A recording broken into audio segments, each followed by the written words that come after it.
여러분 안녕하세요.ဒီနေ့တင်ဆက်ပေးမှာကတော့ K-drama ပရိသတ်ကြားမှာ trend ဖြစ်နေတဲ့အခုအောက်တိုဘာလကမှအသစ်ဆက်ဆက်ထွက်ရှိထားတဲ့ Would You Marry Me ဆိုတဲ့ romance comedy drama လေးအကြောင်းပဲဖြစ်ပါတယ်။ဒီ drama လေးကိုတော့ Korea ရုပ်သံလိုင်း SBS channel ကနေအပတ်စဉ်တောက်ကြစနေညတွေမှာထုတ်လွှင့်ပေးတာပဲဖြစ်ပါတယ်။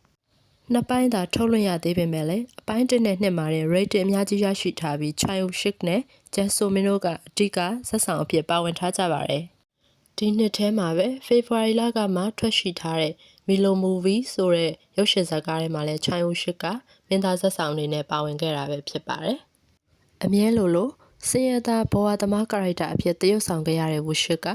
ဒီဇာတ်ကားမှာတော့ကျွန်တော်ရဲ့ဇာတ်ကောင်ကင်ဝူဂျူကတရုတ်ဆောင်ဘူးတမျှထဲမှာအချမ်းသာဆုံးဇက်ရုပ်ပဲအမြဲလိုထွက်ပြေးရင်ပြေးမပြေးရင်လိုက်အဖမ်းခံနေရတဲ့ဇက်လန်းတွေပဲတရုတ်ဆောင်ခဲ့ရတာလေ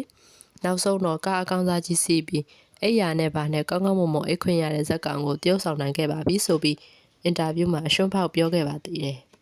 မင်းသမီးဂျန်ဆိုမင်ကတော့သိတဲ့အတိုင်း playful kiss because this is my first life love next door စတဲ့နာမည်ကြီး romance drama တွေမှာအမြဲပဲခေါင်းဆောင်မင်းသမီးနေရာကပါဝင်နေရလို့ rom-com ဘရင်မလိုတောင်တင်စားခေါ်နေရတဲ့မင်းသမီးတစ်လက်ပါအခုဒီ drama လေးမှာလဲ romantic ဘရင်မကိုယ်တိုင်ပါဝင်လာပြီဆိုတော့ကောင်းမယ်ဆိုတာလုံးဝကိုသိချပေါက်ပါပဲနော်ဒါဆိုရင်ဇာတ်ကားလေးအကြောင်းပြောလိုက်ကြရအောင်နော် Mary ဆိုတဲ့ကောင်မလေးကသူမရဲ့ကုမ္ပဏီငယ်လေးမှာအရာရာကိုတဦးရနေပါကင်တွယ်လှုပ်ဆောင်နေရတဲ့ဒီဇိုင်နာတစ်ယောက်ပါMary ကတော့မဟုတ်မခံသူမှန်တဲ့ထင်ရင်ဘသူကမှမကြောက်တတ်တဲ့လူစားမျိုးပါ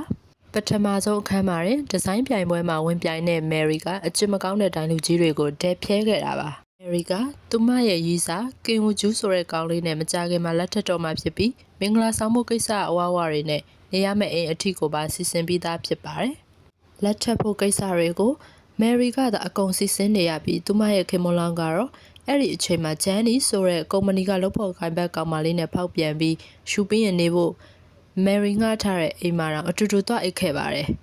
ဘလို့ OTS ကောင်လဲဆိုတာစဉ်းစားတာကြည့်လိုက်ပါတော့နော်လက်ထက်ခန်းဒီတလအလုံးမှာတော့သူတို့နှစ်ယောက်နေမဲ့ကျင်းစာအုပ်အိမ်မှာ Jenny ရဲ့ငကတ်တစ်ဖက်ကို Mary ကတွေ့သွားပြီးဖောက်ပြန်တာသိသွားပါတော့တယ်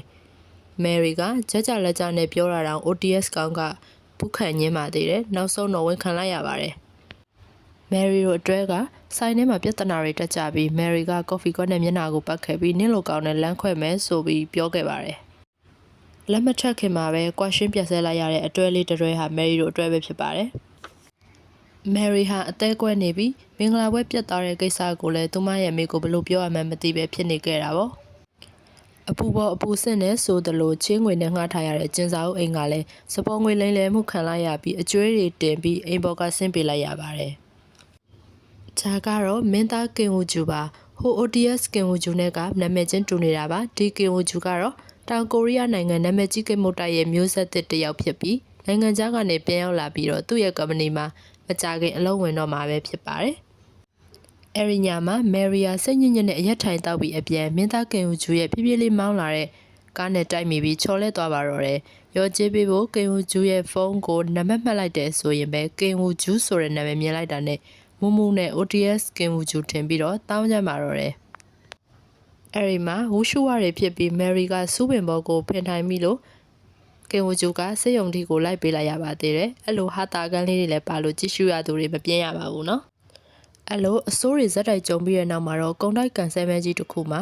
ကျင်းစာအုပ်ဇနီးမောင်နှံတွေနေထိုင်လို့ရမယ်1.5 ဘီလီယံအဆင့်မြင့် town house ကန်ဆယ်မဲကြီးကို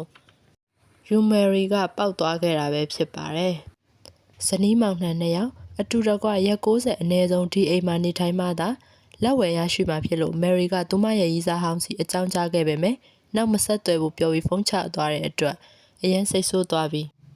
အဲ့ဒီအချိန်မှာနာမည်တူတဲ့ကင်ဝူဂျူကိုသတိရသွားကအကြောင်းစုံပြောပြပြီးဟန်ဆောင်ခင်မွန်းဖြစ်နေပြီးရင်အကူအညီတောင်းခဲ့ပါတယ်။အမတော့ဝူဂျူကလက်မခံခဲ့ပါဘူး။ဒါပေမဲ့သူတို့ရဲ့ကုမ္ပဏီမှာ Mary Design ကိုမပြတ်မနေသုံးရမယ့်အခြေအနေရောက်လာခဲ့ချိန်မှာတော့ခဏတရက်တာဟန်ဆောင်ပေးမယ်ဆိုပြီးသဘောတူခဲ့ပါတယ်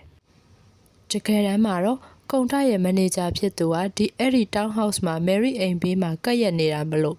ရက်60လုံးအတူနေမနေစောင့်ကြည့်မှာဆိုတာကိုနှစ်ယောက်သားသိလိုက်ရတဲ့အခါမှာတော့တအိမ်ထဲမှာနှစ်ယောက်အတူတူနေဖို့ဖြစ်လာပါပြီ K-drama ချစ်သူတွေအတွက်ကြည့်ကိုကြည့်ရှုတဲ့ဇာတ်ကားကောင်းလေးတကားဖြစ်ပြီးအချို့ဓာတ်အပြည့်ဝရမှာမို့လက်လွတ်မခံသင့်ပါဘူးနော်။ဟန်ဆောင်လင်မယားအဖြစ်တအိမ်နဲ့အတူတူနေကြရတဲ့အခါမှာဘလို့ရင်ခုန်စိတ်လှုပ်ရှားစရာတွေကြုံတွေ့ရမလဲဆိုတာကိုစောင့်ကြည့်ရမယ် romance comedy ဇာတ်ကားကောင်းလေးဖြစ်တာမို့ဆက်ဆက်ကြည့်ရှုဖို့ညွှန်လိုက်ပါရစေနော်။နောက်ထပ်ဇာတ်ကားကောင်းတွေကိုလည်းတင်ဆက်ပေးသွားမှာဖြစ်လို့ channel လေးကိုလည်း like and subscribe လေးလုပ်ပေးကြဖို့မမေ့ကြပါနဲ့အောင်နော်။